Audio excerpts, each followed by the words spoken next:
ഒരു വീടിനെ സംബന്ധിച്ചിടത്തോളം ഏറ്റവും പ്രധാനപ്പെട്ട ദിക്കായിട്ട് പരിഗണിക്കുന്ന ദിക്കുകളിൽ ഒന്നെന്ന് പറയുന്നത് തെക്കു പടിഞ്ഞാറാണ്. തെക്കു പടിഞ്ഞാറ് ഭാഗത്ത് നിന്ന് എന്തൊക്കെ പ്രശ്നങ്ങൾ ഉണ്ടാവാം, അത് ഏതൊക്കെ രീതിയിൽ നമ്മളെ ബാധിക്കുന്നു, അതിനെന്താണ് പരിഹാരം? അപ്പോൾ ഒരു കാരണവശാലും തെക്കു പടിഞ്ഞാറ് ഭാഗം നഷ്ടപ്പെട്ടു പോകാനോ, തെക്കു പടിഞ്ഞാറ് ഭാഗത്ത് ടോയ്ലറ്റ് വീട്ടിനകത്തോ പുറത്തോ വരാനോ, തെക്കു പടിഞ്ഞാറ് ഭാഗത്ത് സെപ്റ്റിക് ടാങ്ക് വരാൻ പാടില്ല, വേസ്റ്റ് വാട്ടറിന്റെ കുഴി വരാൻ പാടില്ല, ഇവിടെ കിണറോ അല്ലെങ്കിൽ ബോർവെല്ലോ പാടില്ല.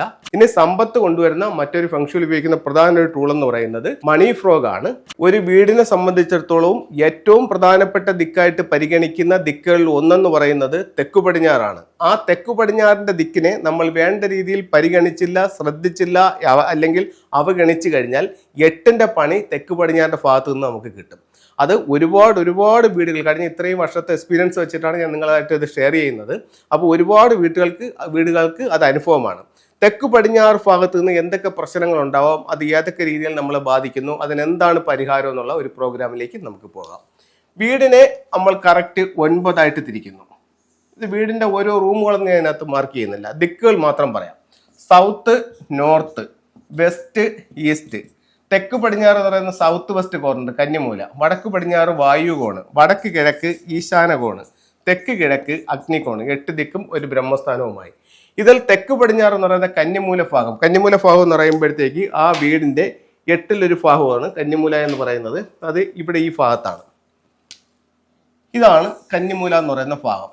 അപ്പോൾ ഈ ഭാഗത്ത് പാടില്ല എന്ന് പറയുന്ന കാര്യങ്ങൾ, ഒന്ന്, ഈ 45 ഡിഗ്രിക്കകത്ത് ടോയ്ലറ്റ് വരാൻ പാടില്ല. ടോയ്ലറ്റ് ഇവിടെ വന്നാൽ കന്നിമൂലയിലാവും, ഇവിടെ വന്നാലാവും, ഇതിലാകും.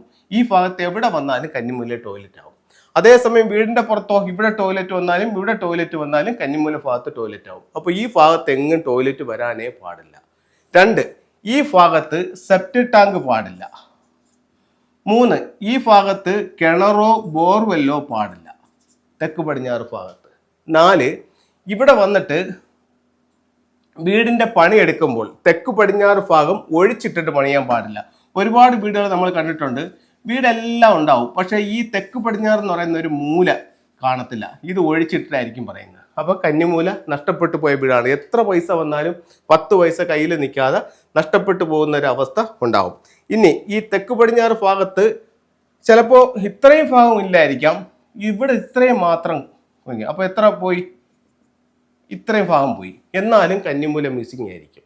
അപ്പോൾ ഒരു കാരണവശാലും തെക്കു പടിഞ്ഞാറ് ഭാഗം നഷ്ടപ്പെട്ടു പോകാനോ, തെക്കു പടിഞ്ഞാറ് ഭാഗത്ത് ടോയ്ലറ്റ് വീട്ടിനകത്തോ പുറത്തോ വരാനോ, തെക്കു പടിഞ്ഞാറ് ഭാഗത്ത് സെപ്റ്റിക് ടാങ്ക് വരാൻ പാടില്ല, വേസ്റ്റ് വാട്ടറിന്റെ കുഴി വരാൻ പാടില്ല, ഇവിടെ കിണറോ അല്ലെങ്കിൽ ബോർവെല്ലോ പാടില്ല, ഈ ഭാഗത്ത് ഗേറ്റ് പാടില്ല, ഈ ഭാഗത്ത് വീടിന്റെ പ്രധാന വാതിൽ പാടില്ല, ഇവിടെ കാർ പോർച്ച് പാടില്ല, ഈ ഭാഗം താന്ന് കിടക്കാൻ പാടില്ല.